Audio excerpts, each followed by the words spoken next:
You're listening to the Breakaway Wealth podcast, the show that helps you build wealth faster, think outside the box, and break out of the herd. Here's your host, Jim Oliver. Hi there, everybody. We're going to cover success habits of really highly productive people. Got 10 things, trying to stay with that theme of 10 ideas that you can implement right away. And the first one I kind of laughed at because it'll sound familiar. If there's any infinite banking questions in there, there was a question in the community about could you run all of your W-2 income through your banking system?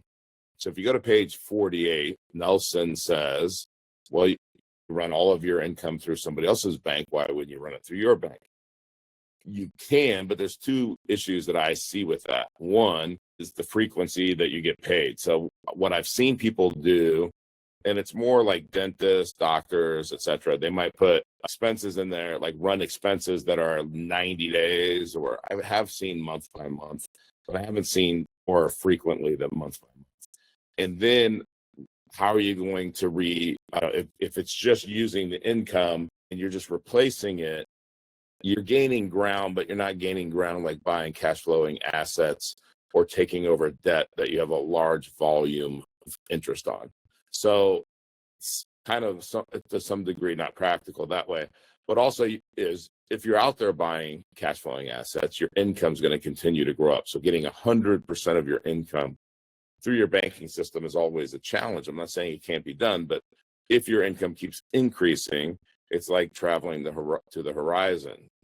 You'll always be trying to catch it. So, okay, I'm going to dive in to these 10 things. Okay. So the first thing, what would you guess the first thing of success habits for highly productive people? And by the way, these 10 things are universal. So it's every person that is highly productive. If they don't do all 10 of these things, or they don't have a system for all 10, they pretty much do all 10, whether they know it or not. We talked about this in the last few weeks. The first one is goal setting. Top performers clearly define their goals and create actionable plans to achieve them. That second part is really, really important. Actionable plans to achieve them. And they start with the SMART goals. Somebody asked the other day, I just said SMART goals. And again, people have to be reminded more than educated. But somebody said, remind me what those were. Specific, measurable. Okay, I could argue that one a little bit because I want you to think big. Relevant, okay, and time bound. So it's not, hey, someday I want to have this. And then remember, when you're doing goals, one of the ways to help with the vision of it is what do you want to be? What do you want to do? And what do you want to have? Okay, a lot of people start with what they want to have. Once you have all that together, the next trait, the next thing that people do is some kind of time management. Okay, you can't just go through your day hoping that you have time to do the important things. And effective use of time is crucial. There's a song that says, son, all time is all the luck you need. Because what the song's trying to say is if you got enough time, you can do anything. High achievers prioritize tasks. There's a great book called Buy Back Your Time. It's how to prioritize your activities. Okay, you have to have time management. And more than likely, you need an assistant to do the things that are less valuable day to day than what your time is worth. Okay. Again, this book, Buy Back Your Time, goes through that in detail. But one of the techniques, excuse me, that a lot of people use that are highly effective is the Eisenhower matrix or time blocking. Okay. And those are two different things. But time blocking, I put together an ideal week calendar in my Google Calendar. It's a separate calendar. It's just my ideal week. Ideally, I would record podcasts here. I would meet with clients here. I'm going to play golf here. But this, and so I can put it up next to my actual calendar for the week or the day and say, how well did I do scheduling my time? Right? And it doesn't have to be perfect. Remember, this is ideal. It's not going to be ideal every week. But this Eisenhower matrix, what it does is it organizes activities into 4 quadrants. urgent and important, important but not urgent, urgent but not important, neither urgent nor important. And the method lets you focus on what truly matters. And it tells you here are the things that don't do those things. So if you Google Eisenhower matrix, it'll come up with it's with a template. I think you can get a template like on Google Docs probably too. Okay, so the third thing that people do is continuously learn. Okay, they commit to lifelong learning somehow. I've told this story a million times, but when I was running the Gold's Gyms in Kansas City, the janitor there, he said to me, Jim, if you read for an hour a day a certain subject, in 6 weeks you'll be an expert. And I have no idea whether that's true, but it's just for whatever reason, I wanted to be an expert in something, right? So I started reading about lifting weights and whatever. And so then I chose something else, and then I chose something else. And I realized that in 6 weeks, you can consume a lot of information in an hour a day. And you want to seek new knowledge, right? So if it's infinite banking, an hour a day, and you could read, do courses or mentorship, all of that constitutes learning, okay? Number 4, they have discipline and consistency. And that self-discipline, maintaining consistent habits and routines align with their goals, even when their motivation wanes. Okay. So to me, another great book, I'm always recommending books, is The Miracle Morning. I get up at 4:40 or 4:30 every morning. And this morning, my dog was having some stomach issues all night long. It was not easy getting up. And, but I got up, I was out of my routine. I didn't have kind of a little bit of carbs before I worked out. I did have coffee on the road. It threw me off, and I feel off just because I didn't do my normal routine. But the self-discipline of getting up, doing my devotional, having coffee, doing everything that I do before I go work out, pray, then working out. When I'm done working out, then I come back and I read, I just learn, continuous learning. And by the time it's 8:00, I'm ready to take on the world. I've thought about all the things, all the priorities, back to that Eisenhower matrix. I know the critical things that I have to do for that day. Okay, so discipline and consistency, write it out. Here's what my perfect morning looks like. I'll save you the time in the book. People that are successful get up early and have a structure to your morning, and just do it. Just do it. Just commit to it. All right. Networking and relationships. Now, how does that have anything to do with being effective? Because maintaining strong relationships is vital to success. Show me who you're hanging out with, and I'll show you who you are in 5 years, right? Successful individuals invest time in networking, fostering connections that can lead to collaboration and support. Hang out with winners and network with winners. Your relationships, guard those things like gold. Do not spend time with energy vampires. Don't do it. People that you think, man, I would never want to be in that position. Scarcity thinkers, got to get them out of your life. I hate saying that, but it's true. Okay, resilience and adaptability, number 6. They bounce back. Successful people bounce back from setbacks. They remain flexible in their thinking, growth mindset. Carol Dweck mindset, good book. In the face of change, viewing challenges as opportunities for growth. Okay, every day in running these businesses, there's something. We had a customer that got bought by Walmart, and I'm calling them out. Walmart did a really crummy thing. They gave our bid to our competitor. That's how they operate. Well, guess what? I can't run a business long term if Walmart's going to be in control of my business, because they will crush me.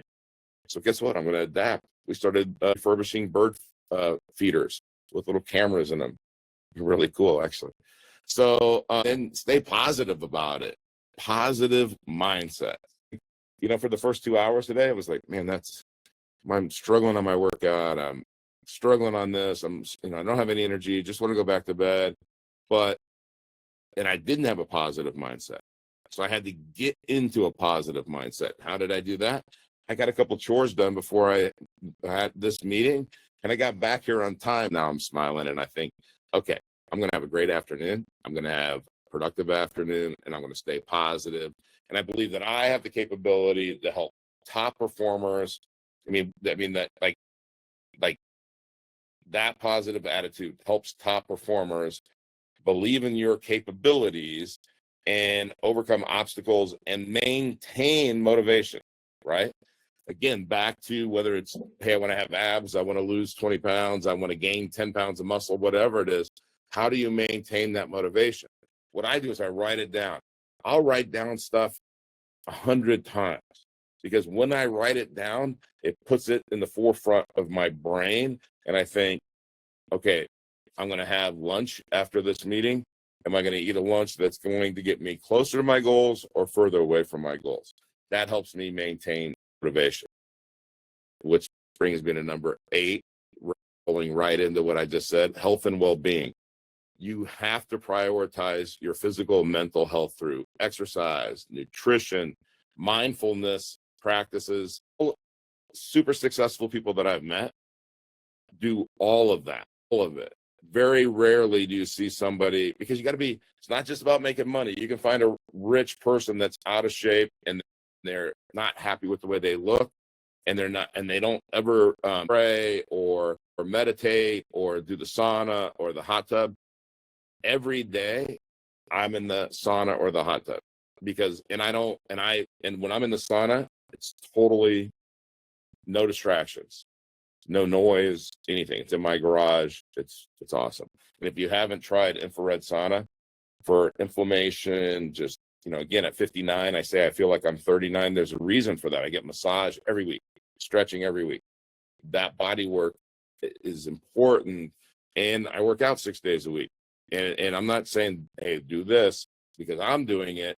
I'm just telling you it changed my life, because then my mental health was better, etc. And whatever you need to do with that, the mindfulness, the meditation, riding your bike, a road bike, going for a 40-mile, 50-mile, 100-mile ride is moving meditation, and the things you think about while you're out there. And while you're out there, you might as well do number 9, which is reflection and self-awareness. Reflect on your actions. Am I going in the right direction? Am I going in the wrong direction? Driving back here, I thought the decisions and marketing stuff and communicating with our clients, and am I doing the right things? Can we improve? I think we can always improve. But sometimes I'll say to somebody, we need to improve. They get defensive. High achievers don't get defensive. They're like, yeah, you're right. We can get better. And it's you got to reflect on your actions. How can we make our actions better? Constant, never-ending improvement. Decisions. Hey, you're not going to be 100%. And outcomes, like when you reflect on your actions, decisions, and outcomes, then you can learn from those experiences and just make adjustments. Just make adjustments, right? I mean, no path is straight to have anything that you really want. Okay, here's number 10. Is action orientation. They take initiative. They act decisively. I really, really hate when people say it takes this many days to build a habit. It's not about habits. You make a decision. You make a decision. I'm going to lose weight, stop smoking, get into real estate. You make a decision, and then you follow it up with an action, right? You follow it up with an action. I'm throwing away all the crap in my house that's not something I should eat. That's an action. You're taking initiative and you act decisively.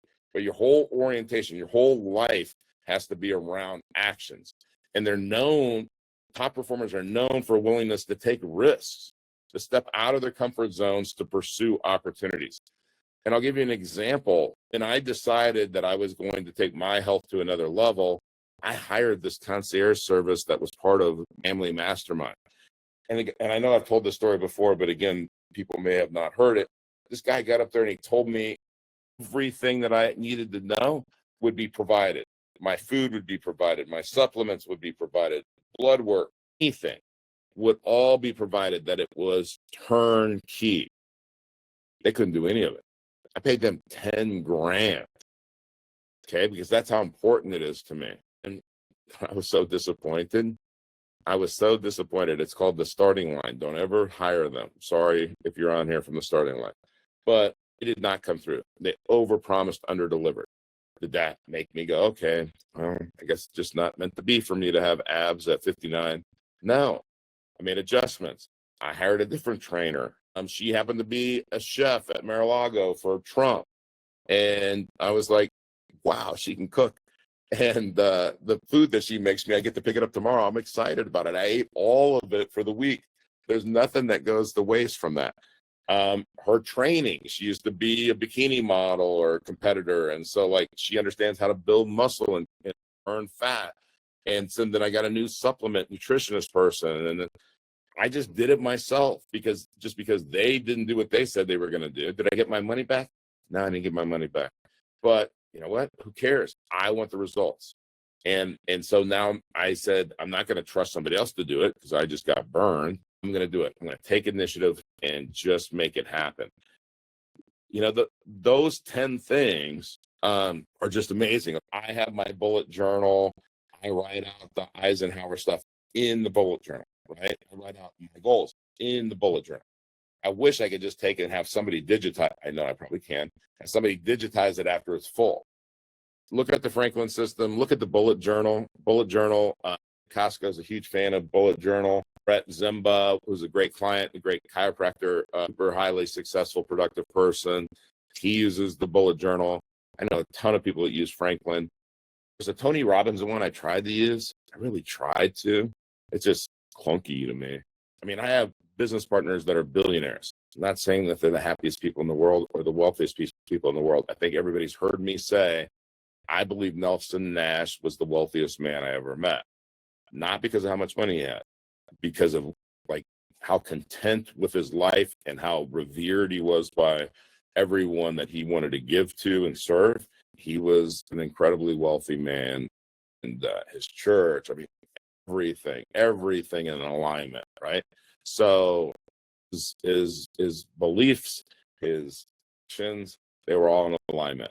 And he had plenty of money. He sent out a thing, right? I don't know, in the last 3 years of his life or something. And he just said, just in case you want to know, just to some, key people that I was blessed enough to be part of, said, in case you want to know, I'm fine. I can't spend all this money before I graduate from this world. So these kinds of habits, Nelson did all of this stuff, all of it, right? His routine, he would ride his bike in the morning, and after his heart attack way back when, everybody's heard that story, everything. And if anybody needs any help with this, getting it established, I mean, I'll be happy to help you because I want everybody in this community to be wealthy. And I want us to go out there and impact 1 billion people. And that's our goal. If you haven't been on here, go back and watch these. I'm laying out steps, vision, constant never-ending improvement, setting goals, all of this stuff that you need, all of the tools that you need. And then we're going to start talking about just taking action and doing it. And I want questions on infinite banking. I want questions. Hey, I tried this, it didn't work. I tried that Eisenhower thing, but I'm having a problem with this. Doing the ideal week, it's discouraging because I'm never doing ideal week. You got answers for all of that. I've been doing this a long time, almost coming up on 40 years. In 3 years, it'll be 40 years that I've been doing this. 2 years. Gosh, dang it. So that's hard to say. Anyway, thank you all for being here. I really enjoy bringing this information to you. And anything that you want to hear, anything that you want to ask, send an email to heather@createtailwind.com, and she'll put it on the agenda. Okay. So, all right. Thank you all. Godspeed and have a great week. God bless. Here's the key to success and the key to failure. We become what we think about. Now let me say that again. We become what we think about. Thanks for listening to the Breakaway Wealth podcast. Be sure to subscribe to this show wherever you're listening so you never miss an episode. If you want to start increasing your wealth building ability right now, go to community.createtailwind.com to join our free online community and get access to free, in-depth training designed to help you build real, lasting wealth. See you next week.